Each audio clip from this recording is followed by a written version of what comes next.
আমি বলছি সেই শাড়িগুলো আমরা রেখে দিয়েছি আপনার অপদার্থ মন্ত্রী এমপিদের জন্য। কিভাবে সাহস হয় আমার দেশের একজন সৈনিককে গরু চোর বলে?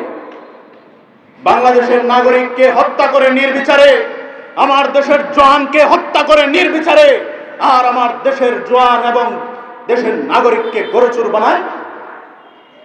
আবার সেই তথ্য প্রতিমন্ত্রীকে ধিক্কার জানায় আরাফাত সাহেবকে, যিনি বলেছেন অপপ্রচারের বিরুদ্ধে ভারতের সহযোগিতা নেবে।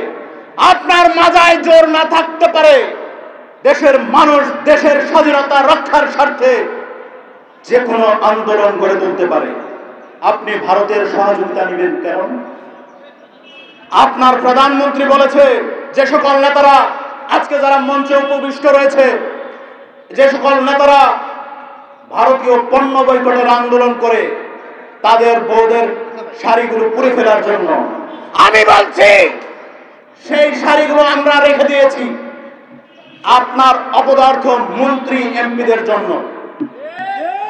প্রিয় বন্ধুগণ, কথা বলবেন আপনার অপদার্থ মন্ত্রী এমপিদের জন্য, যারা আমার দেশের সীমান্তে আমার দেশের নাগরিককে হত্যা করে কথা বলতে পারে না, তাদেরকে পরিয়ে দেওয়ার জন্য।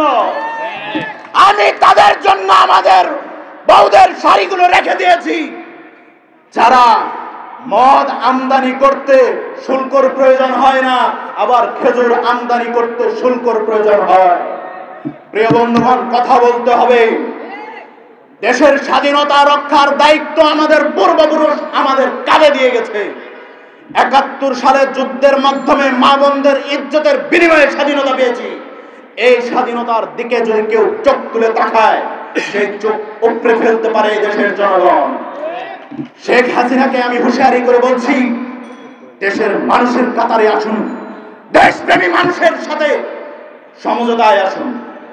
না হলে শ্রীলঙ্কার পরিস্থিতি দেখেছেন, বাংলাদেশেও শ্রীলঙ্কা হতে পারে। কাপড় চোপড় থাকবে না, কাপড় চোপড় থাকবে না।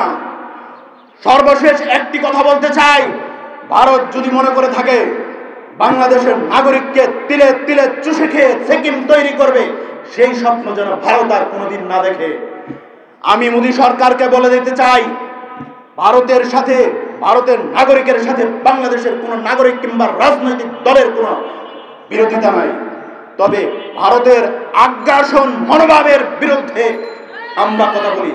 এই বন্ধুগণ, সর্বশেষ একটি কথাই বলি, আমার দেশ রক্ষার স্বার্থে যদি আমাকে জীবন দিতে হয়, জীবন দেব, জীবন দেব ইনশাআল্লাহ।